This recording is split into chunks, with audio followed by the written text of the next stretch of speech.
I mean, although we talk about the bad MPs like we talk about bad police officers, there's always going to be great ones, yeah? Not only the UK Parliament, in Canada, in France, in a few other, even in Portugal and Germany. Charles Walker, I'm going to say his name every time because this guy, from when I have seen him at the first time, arguing his point, he has been consistent, he has been very clever with his words. He hasn't just come out with emotions. He's actually asked questions, hard-hitting questions to get the real answers. In fact, I tell you what I heard. Was it yesterday? He was in Parliament talking, and he said, "I've had enough, Madam Speaker. I want the Prime Minister to come down here now. I want him to come here because we have some questions to ask him."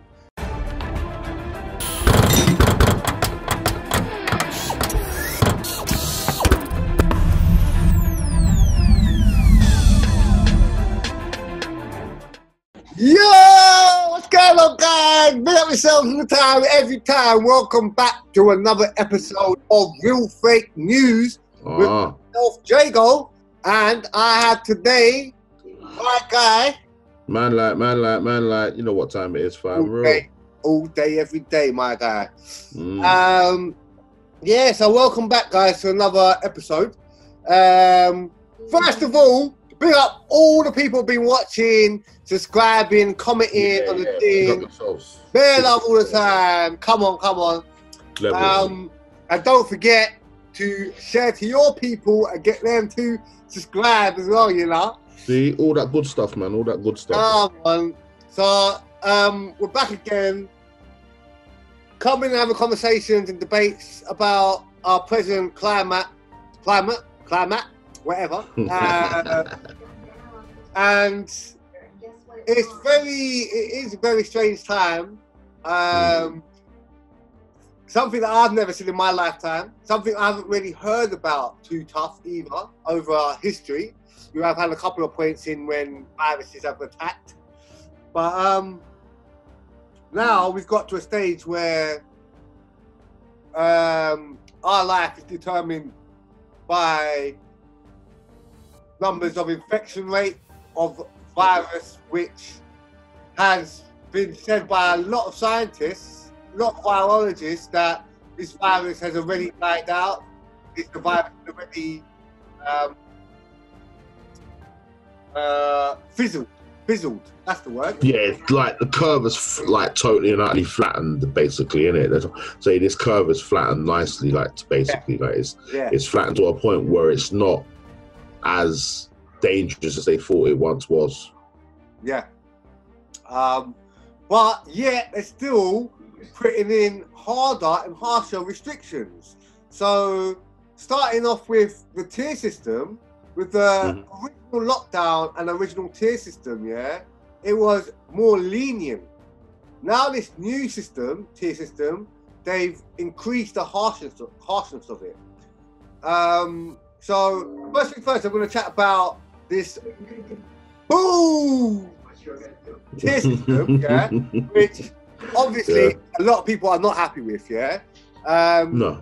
One of the points that I've been hearing is that certain places like London are in tier 2, while you got certain the countries in tier 2. Well, there's certain places out of London which are in tier 3. Yeah. Well, I think in countryside. Liverpool. I think Liverpool, and I can't remember where else. I know there was one other place, I think, but and then the rest of the country is basically in tier 2, and then the Isle of Scilly, Cornwall, and then somewhere else as well is only tier 1. Okay, so first of all, these tiers. Have you got a list of what they're about? What, the rules? Yeah, the rules about them. The actual rules. So let me just find them, because I had them up a minute ago. Let me just find that quickly for you. There we go. So yeah, I have them here now. So tier 1 is like all businesses currently shut, that are not currently shut, sorry, can stay open. Yeah, so all the ones that basically you see open now can stay open if you're in tier 1. Table service only at pubs and restaurants, 10 p.m. last orders.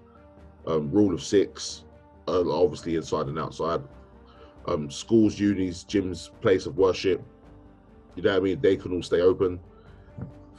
Here's the thing that not gets me, but you know what I mean, I thought was quite sneaky in it, because as you said, the restrictions are kind of tougher, but there is a space to make money. There was a way to make money out of these tougher restrictions, because before, even though the restrictions were more lenient, you weren't allowed no one in stadiums or nothing, you know what I mean. But now, you know what I mean, live events can have like 50% capacity, or like 4,000 outdoors, 1,000 indoors for tier 1, 2,000 outdoors, 1,000 outdoors for tier 2, and obviously tier 3 banned, not allowed.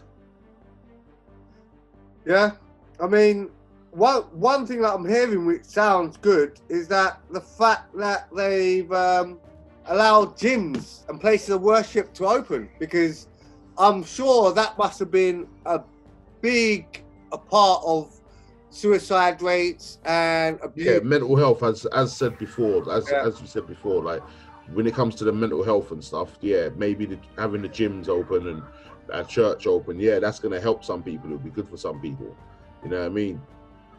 Like at the same time though, like gyms, I can understand. I believe gyms are actually quite, well, hopefully are quite clean, really.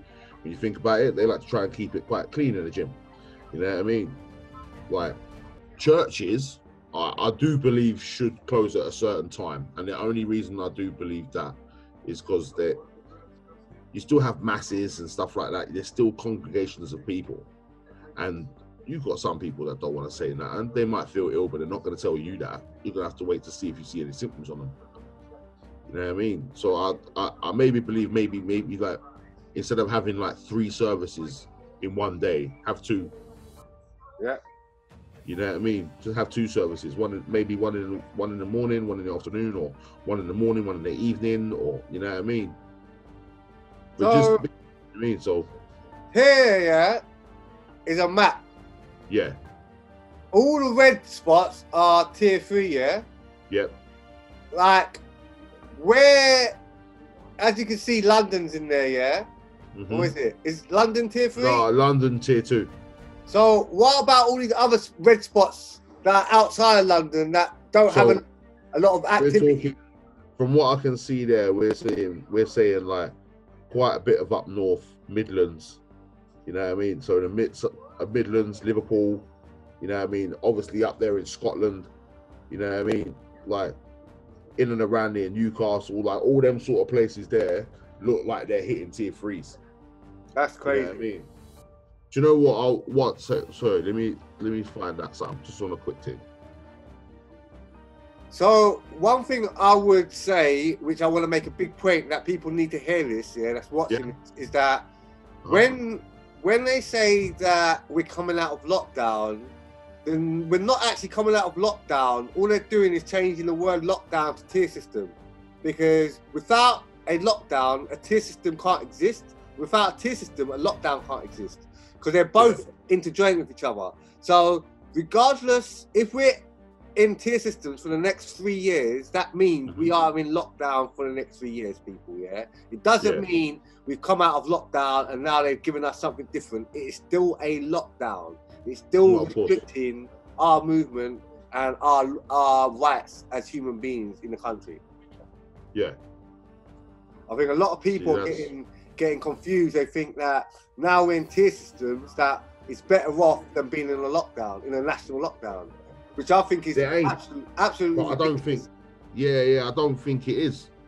You know what I mean? I don't think it is, like, because the thing about it is, when you go out on road under this tier thing, all you got to do is one thing wrong, and they can lock you down, fam. And then it doesn't matter. You ain't got no freedoms then at all, have you? You feel like you're in open prison a little bit. You know what I mean? Exactly. And everyone understands when there's a national lockdown. Everyone understands it's a national lockdown, and everyone's got to go with the rules, innit? Where you've got independent little tier systems in different places, people ain't gonna know what they can do and what they can't do because they're hearing information from the news, they're hearing information from social media, they're hearing information from their local sweet shop guy, they're hearing information from their friends. So they don't know what they can do. And like you're saying, the police can use that as abuse, knowing that people are going to be confused. Bang, we can just catch them on anything now because they don't know about these new laws and legislations, innit? No, levels. But it is crackers. It is crackers. But what I've got here, what I found here is I actually have all the areas where, like, and what tier they're in. So there is literally only 3 areas in tier 1. Yeah, I would have gathered that. You know what I mean? Cornwall, Isle of Scilly, Isle of Wight. Only 3 areas. I bet you can find, that in these 3 areas, you probably find certain people living in them areas. When I say certain people, I mean maybe even MPs and that. See, that's what I thought. I thought is that areas where MPs not maybe live but have homes. Homes, yes. You know what I mean? Have second homes. Yes. You know what I mean? That's exactly what I'm thinking about. Because they can have as many people over as they want. They can have parties and they can do all that stuff.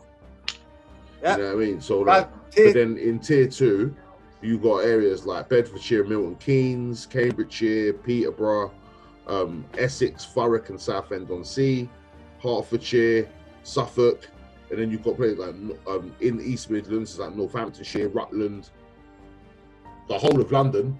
The whole of London is in tier 2. You know what I mean? And then obviously you've got like Liverpool City region is in tier 2, but I think the rest of Liverpool is in tier 3. Yeah. So which weird. Certain places you said in tier 2, yeah? Yeah. Some places that you said are very, very, very dense places. Like London. Yeah. And Manchester, did you say, or Birmingham, one of them places? But then you got certain places that you said, like, couple of them I've never even heard of, which are places which are completely opposite, which ain't got density of people.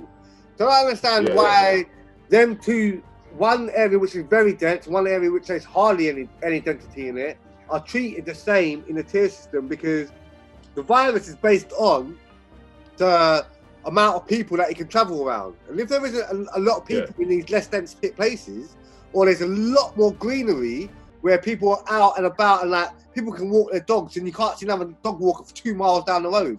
Like them areas there, you can't say that's a tier 2. These people. Yeah, but then you do have to put into consideration what kind of area that's dense and what ain't. So basically what's dense and what's sparse. You know what I mean? Like, so for example, you might have an area that's mad dense. Yeah, mad dense. Plenty of shops, it's basically a city. It's making dough. Doesn't matter how many people they're gonna contract it. They're gonna keep that in tier 2 so shops can be open. Yeah, where you get a place that's sparse but low income, might as well lock that down. What's that doing for us? Lock it down, innit? It's not doing nothing for us. Keeps crime off the street as well. Keeps crime off the street and that. It lowers crime. You know what I mean? Because as they say, in most lower income areas, there's crime. You know what I mean? So it lowers that. So they're just thinking they're killing 2 birds with 1 stone, even though they're in the same tier. You know what I mean? There's going to be different restrictions for each of them areas. Regardless, I don't care what anyone says. I truly believe there'll be a different restriction for one than there will be for another. One will have one restriction maybe loosened a little bit. As you said, one might be making money, so they'll loosen that a little bit so the money can still funnel through that area. But then the area that's not making no money and all it is producing crime and stuff, they're going to lock that off basically. Like, go and do something wrong, we'll lock you down. Yeah. You see what I'm saying? As I said, just an opinion, but that's what I think, innit? Yeah. So the general feeling is that we're going to be in lockdown for 2021 as well, basically. So they're going to go in and out of lockdown and tier systems throughout 2021 until the next thing that we're going to talk about happens, which is the vaccines. Yeah. So Yeah. are we basically saying that, number one, vaccines are inevitable, and number two, that is inevitable? Yeah. The general population are going to be vaccinated? Right, so the first part of what you said, yeah, it's nothing but an inevitability. Like, they're going to roll out some sort of vaccine. We know this, 100%. They wouldn't have all these pharmaceutical companies trying to make a vaccine first, yeah, if they wasn't going to roll one out. So to me, it is inevitable. It's a foregone conclusion there will be a vaccine. Otherwise, how are they going to tell us they're going to fight this and win? Okay. See what I'm saying? How are you going to beat this invisible killer? Like, you know what I mean? Like, you see what I'm saying? How are you going to go to war against this invisible killer if you haven't got a vaccine to go to war against it with? You see what I'm saying? So I believe there will be one. You know what I mean? Whether it's effective, I don't know. Whether it's going to hurt people, I don't know. It could do. You know what I mean? Whether it has an adverse effect on people and people could potentially pass away, I don't know. Could happen. You know what I mean? Because as we said, we don't know what the true tests are. We don't know what the true side effects are. You know what I mean? Because they're not telling us. Yeah. You know what I mean? So, I mean, I just think it's a bit mad. One thing we do know is that the companies or entities that are pushing the vaccines, and we know a little bit of history about all of them. So obviously, the initial push was via Steve Jobs, not Steve Jobs, flipping it, Bill Gates. Yep. Bill Gates, yeah. And we say Bill Gates, but he will always go under the Bill and Melinda Gates Foundation, and they will go under that. But it is Bill Gates is basically opening his mouth. So that was the first push. Everyone became skeptical because of who Bill Gates is and what he does, and what he's done previously with other vaccines. And it makes sense. Look what happened in Africa, bro. How can you trust a guy who delivers your post to give you your GP results, to tell you as a doctor, oh, you're ill? He's your postman. He doesn't know. He's not a doctor. So basically, that's what we got there. People fell out with that one. Then we had a couple of other companies, pharmaceutical companies, creating vaccines. The Oxford vaccine, I think, was the next vaccine that came to light. Everyone was having a look at that. People were very positive about that vaccine from the UK. But then they stated also that this vaccine is only 70% effective. And then people started saying, wait a minute, if the infection rate is, if the death rate of the infection was 0.0, I think it was 7, why do we want to take a vaccine that's only 70% effective for 90% of the population who haven't got the vaccine? So that quickly got broken down. People started looking at that vaccine and said, nah, this Oxford vaccine has got a lot of issues. We can't really release this onto the public. And then we had the next people, Pfizer and Biotech, who are currently probably heading the main one right now of the COVID-19 vaccine. Again, well, they are in competition with someone. They are in competition with someone. Yeah, because there is a company. I see it in an advert. It was just a random advert that popped up on the screen, to be honest. Yeah, but by a company called Moderna. Oh yeah. And apparently their vaccine, and their vaccine was like 96 to 99% effective. That was that's the most recent now. Yeah. So that is the most. Yeah. So that was the Biotech and Pfizer came out about maybe a month ago, not even that, with their vaccine in it. And now these Moderna, they came out. I saw their thing maybe last week actually, and that they were 99. Was it 6 or something like that? 99.7% effective. Now, first of all, the issues are if we look at it this way, by the Bell's theory of viruses, of its lifespan, of its dying, me saying that the virus now has hit the end, if people haven't got this virus, injected a dead version of this virus into you, now is this going to be problematic? It's not going to help anyone. It's not going to help anyone. I don't think it's going to help anyone. I don't think so. And I think that you're trying to replicate it and keep it going in a way. I think you're trying to keep that going a little bit. Yeah. You know what I mean? If you're trying to, because all it takes is for something to take wrong and it could revive. I don't know if that's true. I don't know how it all works, but what if that could happen? Of course. And that's a risk to me. We know, that's a risk. We know this already, yeah, that vaccines generally take a good amount of time for them to be tweaked up, so it's good to go, yeah.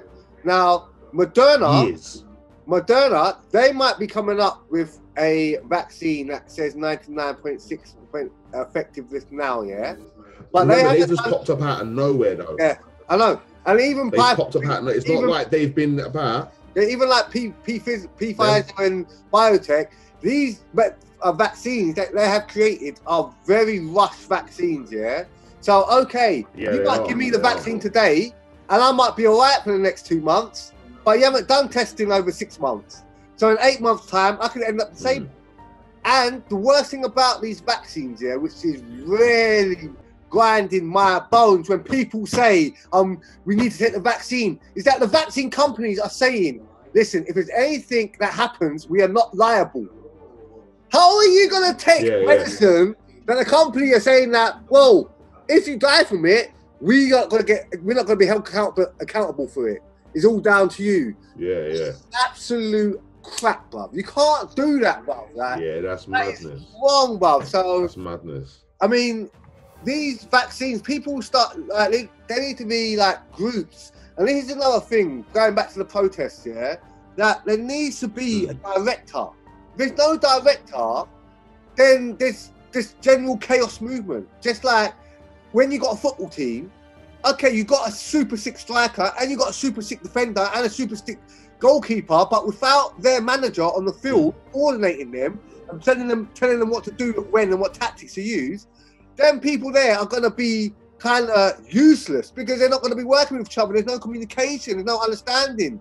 And here's the problem with all these protests: Save the Children, Black Lives Matter, with freedom, all of these stuff. There's no directives. It's all people getting together and being unhappy, and a couple of groups of people who maybe have experience of leading that move forward, but don't actually sit down like Malcolm X did or Martin Luther King did, and sat down with the people in the conference room and said, right, this is what's attacking us, this is what we need to do, this is how we need to look at things, these are the routes that we can take, we got to be careful. Like, we need like people and leaders that can actually do them things there for any of these movements to actually have fruition. I just think that at the moment, remember, they've got to be the right people though.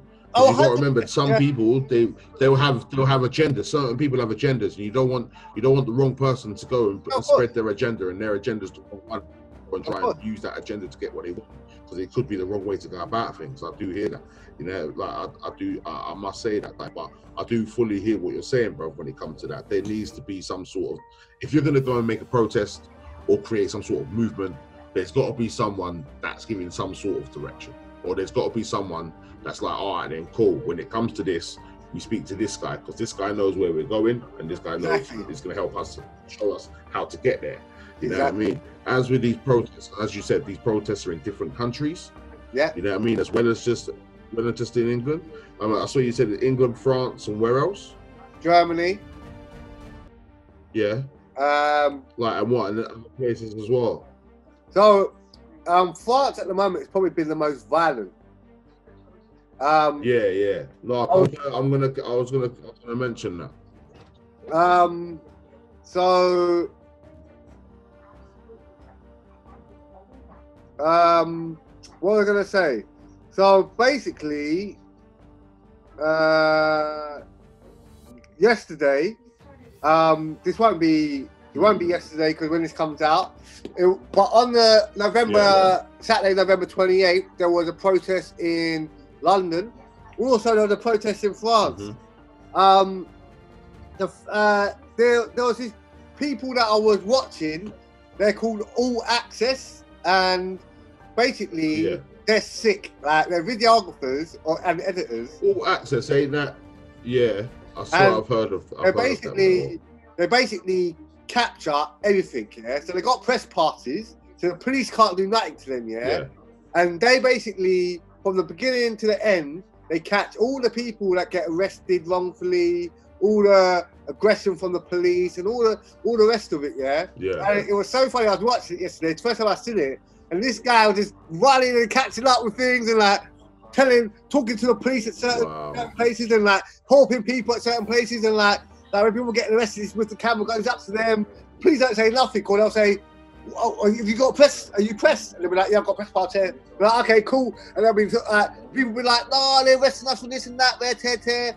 And they get that real candid sort of candid footage. So basically, they've got people all over Europe. So they've also got a person in France that was doing the same thing with the French protests and got live footage of everything in it. And he had obviously seen all the violence and all the rest of it. But yeah, so the countries which it's mad though, like. God. No, go on. I was gonna just let you finish what you said. I was getting a list of the countries that are protesting at the moment. Yeah.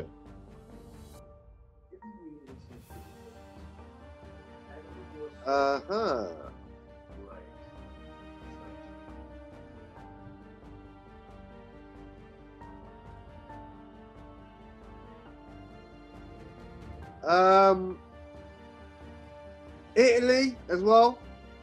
The problem is, Italy. That's going off there. Protesters faced off with the Italian police in the city. I need you to track down a Russian national named Dmitry Sobchak. He was an asset in Moscow. He was quiet but persistent opponent of corruption in Russian government. Well, he's not Russian anymore. He's in our own backyard. He's working as a lobbyist from capital of the Russian Where? In the background. Came up to one of Bauer's current files. Oh, I think so. Yeah, it might be. Do you need me to turn it down? Seems surprised to hear that Bauer was poisoned. No, it's cool. I was gonna say, so yeah, basically we're seeing like half of Europe, not half of Europe, half of the European countries at the bottom, like Spain, Portugal, France, Italy, all of them, Germany, all of them countries there getting mass protests, man. People is going out. But like I said, man, there's no direction, which is quite problematic, man, because all that's going to happen is that the police are going to start turning into police states. Exactly.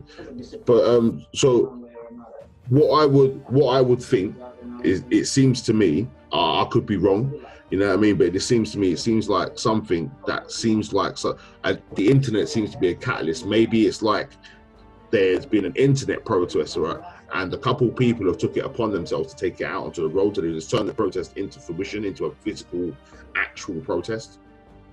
You get what I'm saying? Yeah. Like it seems like it could be that. Well, I truly believe the internet is a massive catalyst in this happening. Yeah, I mean, the internet is a mad thing, because not only does it show you and expose the wrongdoings, but also it does like to tickle your emotions and get you out there and of course get you involved with it's stuff. a place where you can say what you want. You can have any emotion you want and say what you want. No consequence. Well, not really, no. Generally no consequence. Genuinely, no, not really, you know what I mean? Yeah. So going back to the protests, I guess. Not protests, sorry, going back to the vaccines. Yeah. So generally, the feeling is, not even a feeling, that the message that they're sending out is that they're looking to get vaccination started by January. Yeah. Now, what, as in to start rolling them out or start actually vaccinating people? What's the difference between what you're start saying? rolling. Well, so when I say rolling them out, actually start getting people ready for the vaccination to happen and to start getting vaccinated, start rolling out this sort of, maybe what you call a promotion push, maybe, you know what I mean? But or we talking actually vaccinating people? Actually vaccinating. I think the promo bit is happening now. I think that's start to do it now. If you want to go back to normal freedom, like they're putting a very hard crunch on Christmas time when most people are in loving spirit. It's getting taken away, basically like the Grinch. I feel that. Yeah, but I think. Do you think there could be a part there, yeah, where, again, I'm just thinking outside the box, innit? This could be absolute stupidness. So, like, don't mind me, but don't you think that could be a ploy to have people go nuts, innit? People are not going to be happy at that, and that could cause people in England to get a bit mad. They get a bit mad. You lock down the place, innit? Yeah, I mean, that is one. I mean, that's one. One way to look at it. One narrative. One way to look at it. The other narrative is the fact that they do it so that people actually feel the hardest crunch, of their life. Certain people that have been living for 60 years, certain people living for 40 years, certain people living for 20 years, but they all feel that same crunch, and they all want to go get out of this crunch, and then they're going to offer, like you're saying, they're going to say, get the vaccine or get the health passport, whatever it's called, and you can go back to normal. So that could be another side of the coin. Yeah, but I will always believe that there can never be a normal. Like, you know, will never be normal again after this, isn't it? To be fair, there was never a normal. There was only a placebo of us living normal lives. But realistically, we were never under normal regulations, because the way we lived is basically living like slaves. We're enslaved to the system, basically. So what this has done is that to have any sort of little freedom will cause them to go, do you know what? All right, cool, let's just do this so we can keep this. You know what I mean? You get what I'm saying? So, I mean, the main difference is now is the fact of traveling.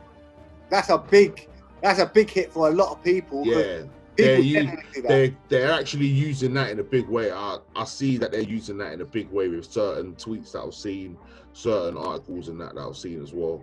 You know what I mean? They're kind of using that as a big, whether it be selling point, talking point, but it's definitely a point of emphasis. Definitely. You know what I mean? Like traveling. So, and I suppose in all of that, you know, there are gonna be certain people which are gonna go down the route of the vaccine. Unfortunately, these people probably wouldn't have researched the vaccine. They would have taken the word of the man that's selling it. And obviously that's the biggest problem we have. But let me ask you this. Yeah. Do you think, number one... before you carry on, I know you say like the person selling it is the biggest problem. I believe the absolute biggest problem is the fact that there's too many people, as well as him, trying to sell it. As they say, too many chefs spoil the broth, like. You've got all these people talking about it. I just think that if you're gonna have one person talk about the madness in it, like, you don't need so many people in it. You don't need, one day I'm gonna do it, but then when I can't be bothered, I'm gonna have this person do it. And the thing about it is, they're writing their own thing, really. Like, they've been given a certain structure to write it in, but they're basically saying their words, and it could be something completely different to what someone else has said the other day. Yeah. You know what I mean? To take as gospel. Yeah. You see what I'm saying? So I do believe that as much as that is a massive problem, I believe the bigger problem out of that is that there's too many people, as well as him, trying to take the same road, but it's like they're veering off onto the grass. All of them are veering off onto grass and gravel and all these different terrains, and it's, as I said, confusing everyone. You know what I mean? So I believe that is a big problem, but I'm not saying that what you said is not a big problem, because it is. So generally, from even as close as or as recent as last year, do you think that the number of people that are aware have risen a lot, or do you think it's risen just a little bit? What do you mean? As in, so last year, if you were to talk to people about the government playing games with the people, to asking people now, do you think that the rise in people is exponential? Is it a lot, or do you reckon people were already aware, but they're taking action now? I believe there's a different level of percentage within these people in it. I do believe there is a bigger percentage now that are more aware of what the government are doing and how lax they are, you know what I mean, and what they've been trying to do for so long, you know what I mean. So I do believe there is a bigger percentage now that are awake to what they're doing, you know what I mean. But I do believe there is a bigger percentage also of people that might. I'm not saying that it is. I'm just saying it might. You know what I mean? Have these people that are like, all right, cool, I see what they're doing, but that's not going to fucking change anything, is it? You know what I mean? So they all sit on the accepted, all right, cool, do you know what? They're going to do that anyway, so I'm just going to get on with what I'm getting on with. You know what I mean? And I believe that percentage also has risen, as well as, even though they might be awake to what they're doing now, and they were part of that first group of percentages, like, they've actually moved themselves over to that, which has risen that number as well. You see what I'm saying? I do believe that has happened. The people that are still what they might call asleep, you know what I mean, or naive to it, maybe, you know what I mean. I believe that is dwindling. I just don't believe it's dwindling quick enough. Maybe that's all. I believe everyone needs to realize what they're doing, and maybe maybe the government might think, uh-oh, everyone knows what's going on now. We need to do something. We need to do something quick. You know what I mean? And do something properly. Not even just quickly, but do something properly. Like, you know what I mean? But until that happens, I don't know.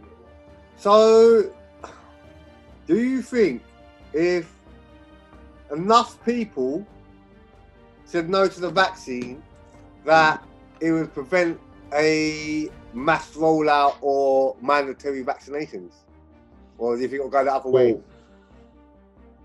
See, that's like a 50-50 question you're asking me here. Only reason being is because if everyone decides to go, nah, not taking the vaccine, there will be some politicians that go, you know what, we need to sit down and rethink this idea and actually find them a way of making them want to have this vaccine.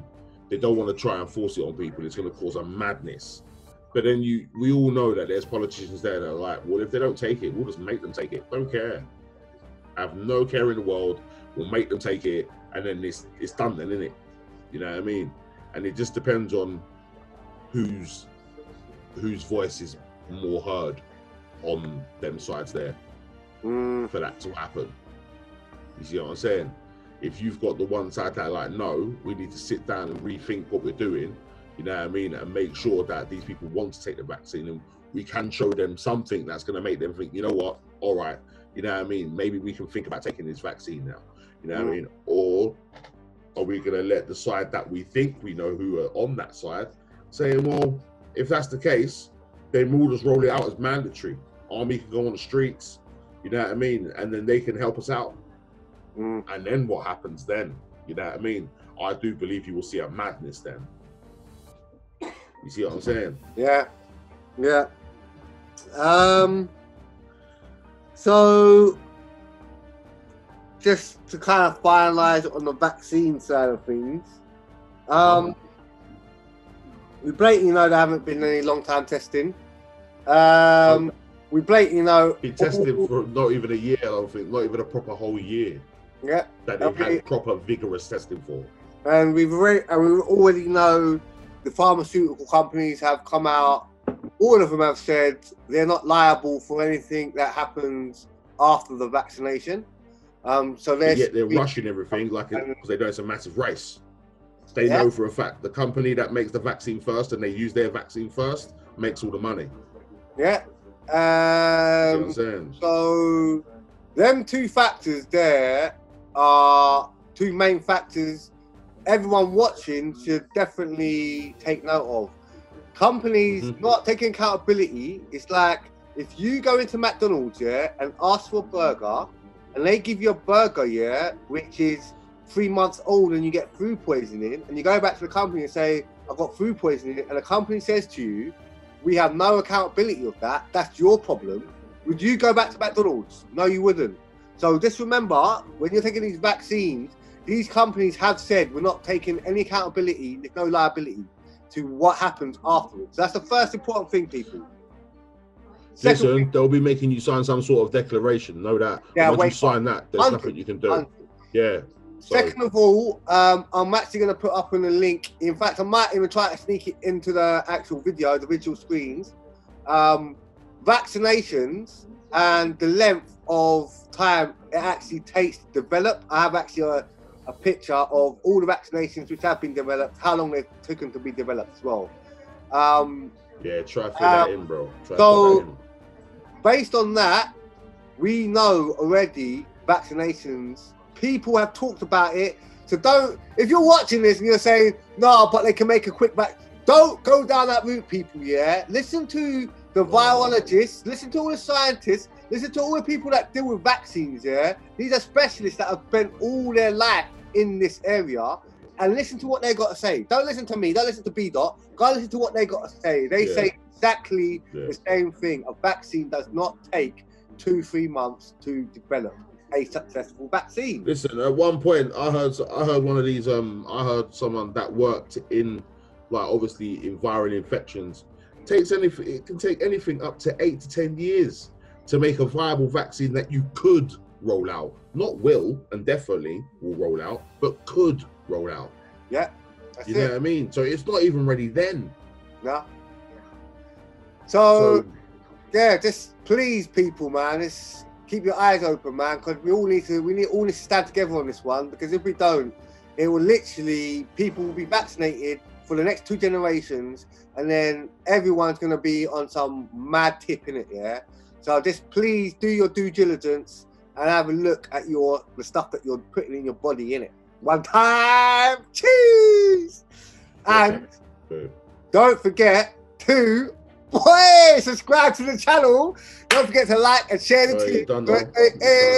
Slip that in there real quick. All that good stuff. All that good stuff. So the other thing which I want to have a look at, which is quite a general kind of area, is the UK's MPs. My gosh. So we have some great MPs like Charles Walker, who's in Parliament consistently fighting for us people out here, talking about how restrictions are inhumane, the justifications of lockdown and tier systems are illegal. He's been pushing for us, yeah? But then you've got other MPs like Mr. Matt Hancock. I swear down, brother, if I ever catch your low side, No, but this guy, I don't know if he's got a family of his own or not, but this guy is really heartless, man. Every time he's on screen, he's really heartless. Like, they've got the right person for the job. One thing that we want to look at today is the fact that MPs are going to be getting a bonus of £3,200. Yeah, I think. What is that for? What for, though?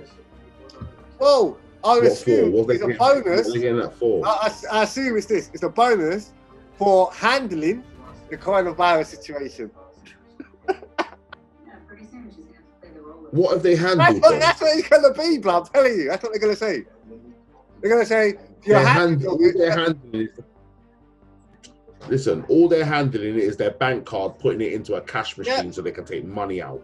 Yeah, like which is annoying, you know what I mean? Because that money there could go to helping the country. My God. Go to helping the people that need help. Go to actually, like, if instead of taking the money off us and recycling the money through furlough, why not take that bonus and put it into furlough? Why, like, because I'm sorry, I do believe if these people are getting 3,200, then how much is Boris getting? How much are these higher ones, the ones higher in the hierarchy, how much are their bonuses? Yeah. You know what I mean? But I mean, it matters, bro. Like, I already think they should take a pay cut. but they won't. But yet they complain at footballers. They complain at footballers. I swear, not taking pay cuts. But yet they've done more than what politicians do. I swear that's what they were saying. So there was a recent interview between Piers Morgan and Matt Hancock yet again, always on the thing. And Piers Morgan said to Matt Hancock, "You lot have been advising and suggesting that these footballers should take pay cuts and put money into the thing, yeah? Why don't you lead as an MP and say, okay, I'm not going to take my bonus this time?" And all Matt Hancock had to say to that was, well, I'm not the one who's making the bonuses. So if I was the one that was making the bonuses, maybe then I'll think about lowering the amount of bonuses. But I'm not the one doing that. So whatever comes my way, we'll talk about it at that point. My gosh, this guy, bruv, like, he's got such a way with words that you know that if he was one of them kids at school, slippery, bro. Yeah, if he was one of them kids at school, slippery, he would have got punched up on a daily basis, bruv, because of his sneaky little Weasley ways of how he can get his information out and get context out. So obviously, I doubt he's living by any rules. Whenever he's on show, he's got no mask on. He's got a cameraman in front of him, obviously, and sound man. Where's his mask? Yeah. Don't get me wrong. With the cameraman, we all know they can stand wherever they want and just zoom in on his car, innit? But like, sound man, he still has to go around people. Listen, there's people. Yeah, that's what I'm saying. Sound man is only that, they're in Parliament. They've got people sitting. They're sitting next to each other in Parliament and all sorts. Yeah, you know what I mean. They're in Parliament, all sitting there, and when they go into other places and they're doing all their things, like they're around bags of people. Yeah, you know what I mean. But yet they tell us about, oh, we can't be around bags of people. It's mad because it's like then follow your own. Like, when I was growing up, like, my dad said to me, "Oh, Jay, don't go and do that." And then, like, he would say to me, "Oh, Jay, don't go and smoke a cigarette." But then I see him smoking. What kind of madness is that? Obviously, I'm going to be like, oh, no, that don't make no sense. So the problem is now that the country has got the biggest problem, I would say, is that the leaders, which we were very happy, to follow the leaders. But the leaders say one thing and then don't do that one thing they say. So for us as the people, it's hard for us to follow through with what they said, number one, because they're not doing it, and number two, because it goes against logic. And as we've grown up in life, we've built an understanding of how to interpret externally in life and how to handle certain situations. But what's happening now is that we've got to a point where what you're saying goes against everything that we've understood and believed in our lives, and now we've got to kind of quickly shift and readjust our understandings and beliefs to go in line with you, but then you're changing again. And so we don't have even time to stabilize and understanding what your situation is or our situation is. We're trying to keep up with what you're doing, which goes against our actual human core of what we know to be right and to be natural. So that itself is causing a lot of people not only issues, but what it does is that causes frustration, mental conflict. Mental conflict causes mental issues because of the fact that you're consistently conflicting against yourself in your mind and in your heart of what's right and what's wrong. And that eventually causes depression, causes stress, causes anxiety, causes nervousness. It causes so much stuff in your body that eventually you do this consistently for 2-3 years. Just like if you went to gym and you train for 2-3 years, your body's going to come out 3 years strong, healthy. But if you're going through depression and all of that, your body is going to be on the opposite side. You're going to be wanting to do suicide, bro, because your whole life now has come down, innit? So that itself, really, the leaders really need to take point, even if we don't respect you anymore, which I 100% don't. I respect a lot of the leaders. You should still take point, because then it allows for the country to start understanding and stabilizing. If you don't take point and you're going, right, today we're going to go left, and then tomorrow we'll go right, and then Thursday we'll go 30 degrees on the left-hand side, and then on Friday we'll do 65 degrees on the back side, This ain't gonna work for anyone. Not gonna work for no Here's one. the thing, though, bro. Here's the thing. Here's what they're saying. You're saying, "Oh, today we're gonna go left, and today we're gonna go right." But yet they're saying, "Oh, today we're gonna go left," and then on the day we're supposed to go left, we're actually going right. And they're going, "Oh, but we're just supposed to go left." Yes. It's like, "No, we're going right now." Yeah. But why are we going right? I don't know. We're just gonna go right. I'll go right. That's what it feels like. You know what I mean? Yeah. 100%. There's no explanation, which causes confusion, frustration, as you said, causes the mental conflict, which final destination could be mental illness, bro. Yeah. 100%. 100%. And the other thing with certain MPs, I mean, even especially like with Matt Hancock, Boris Johnson, these two people, they've done Michael it a Gove, lot. There's a lot of them that are talking. Oh yeah, but these two have done it a lot on screen, which I've noticed over the last 3 months, of doing this, of saying one thing, and then maybe a week later saying the complete polar opposite of what they've just said, and that in essence, or that at its core, I mean, I couldn't live with, even if someone in my life like family, friends, if I had a girlfriend, if I had people like that, or people I worked with were like that, like they could literally polar switch from week to week, without any explanation or justification. For me, it's just, bro, it would do you in. It just don't make sense. That makes sense. And like I said, these guys have been on screen doing this constantly, and so for me, myself, I ain't gonna lie, I have got so much, I'm not gonna say hatred, but I'm gonna say like disappointment and resentment and, bad feelings for Boris and for Matt Hancock for coming on screen and doing this, man, and I'm not even watching news. I never even used to watch the news, but here's the thing, like, I never cared about what politics done and what the government was earning and how they were scamming. I didn't care because I always knew that I could still win in my life, innit?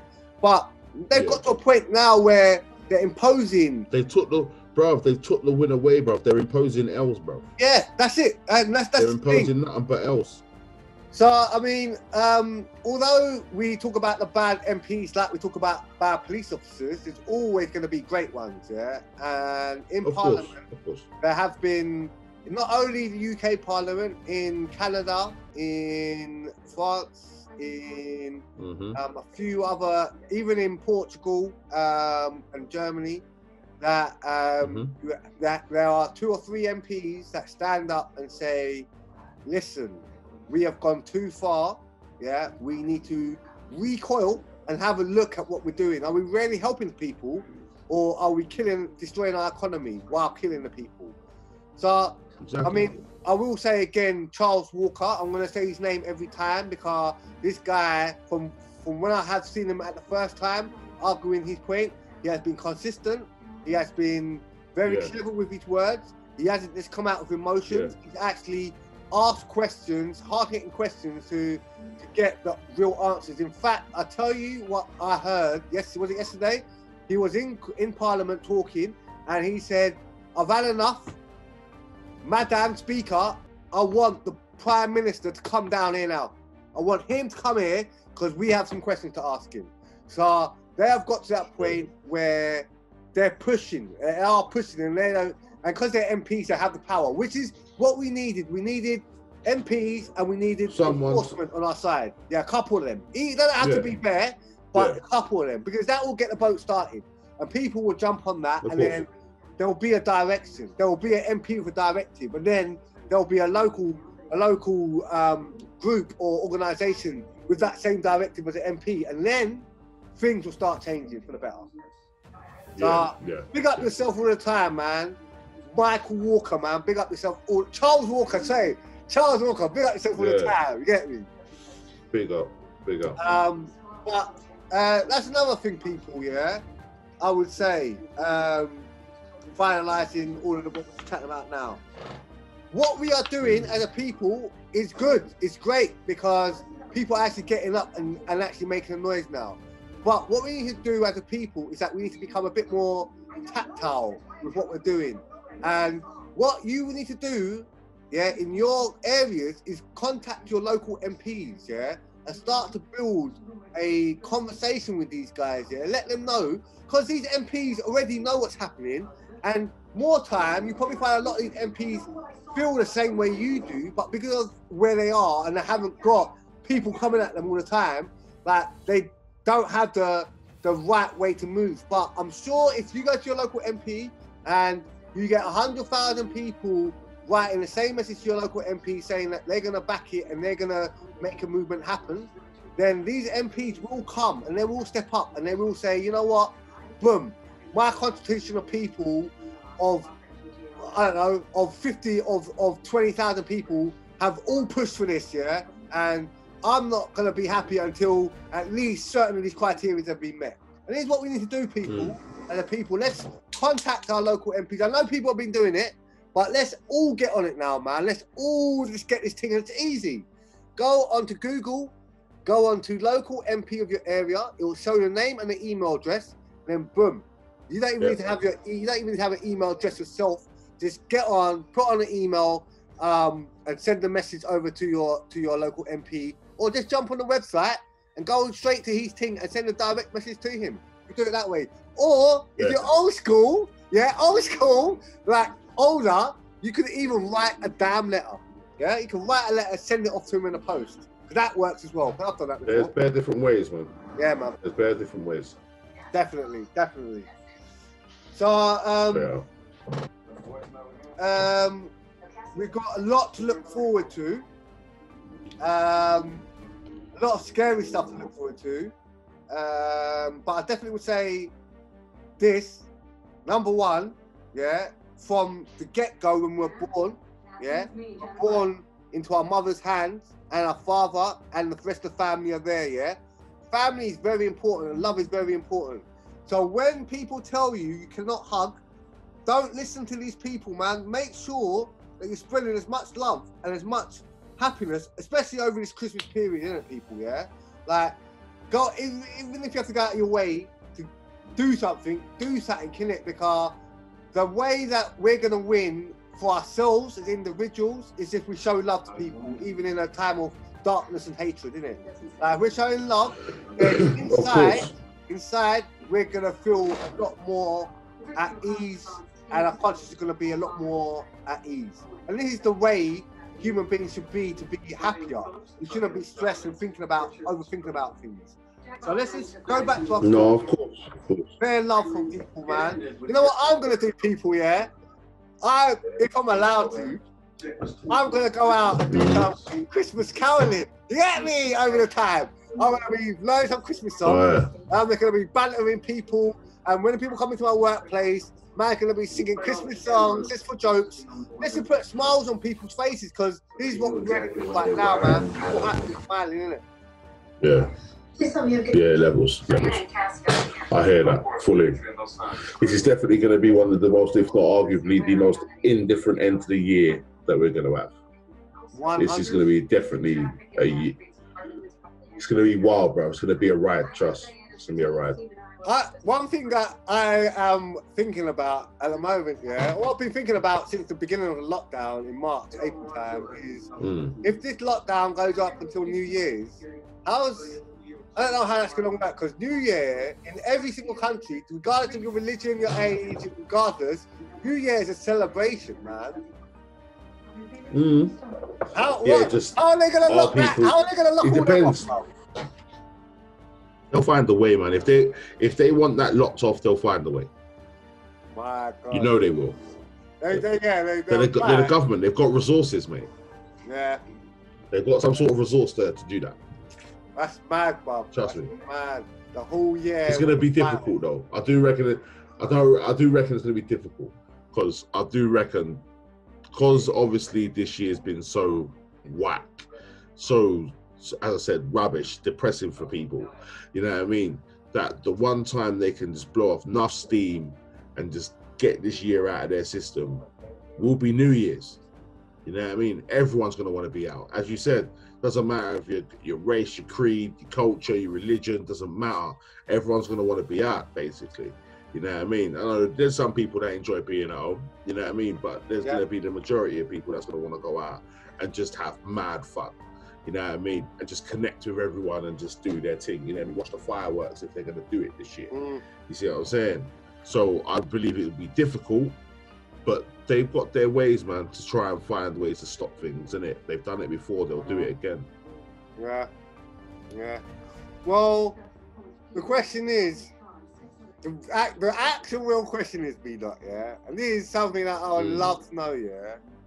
Will it get to a point where people start fighting back? Again, I don't know. It could do, but as I said, there's gonna be something that's gonna go off. They're gonna say, right, this is coming into power, or you know what I mean, this new law's gonna come around, or we're gonna start doing this. This is gonna be some part of normal life now. Something's gonna be said or done, which I reckon could trigger that. Whether that trigger actually happens at any point, I don't know.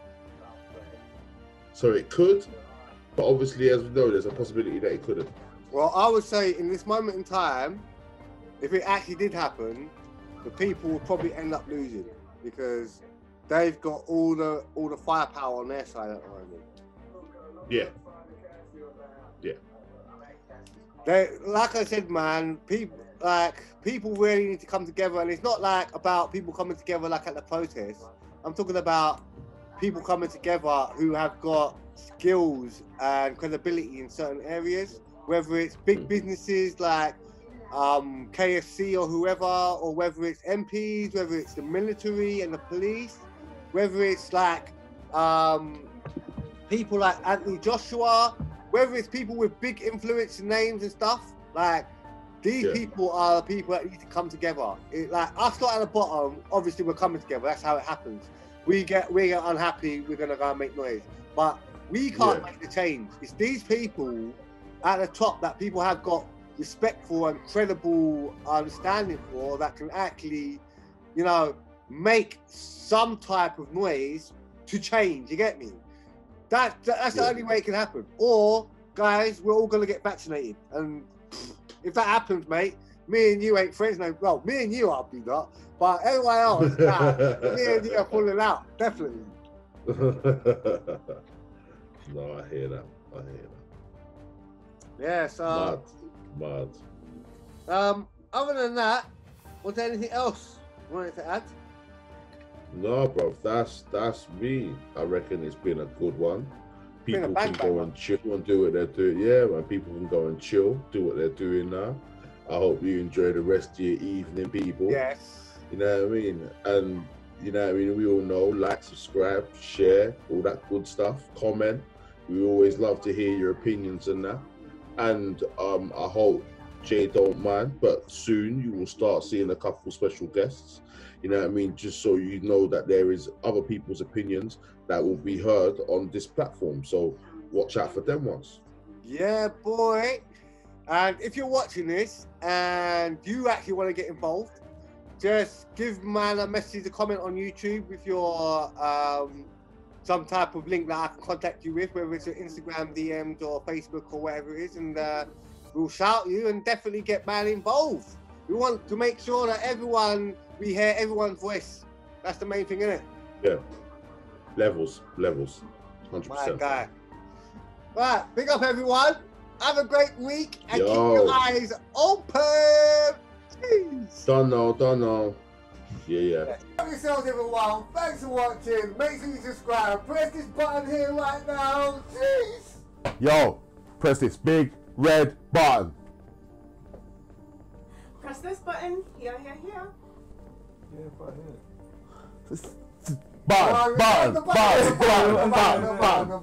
Red one.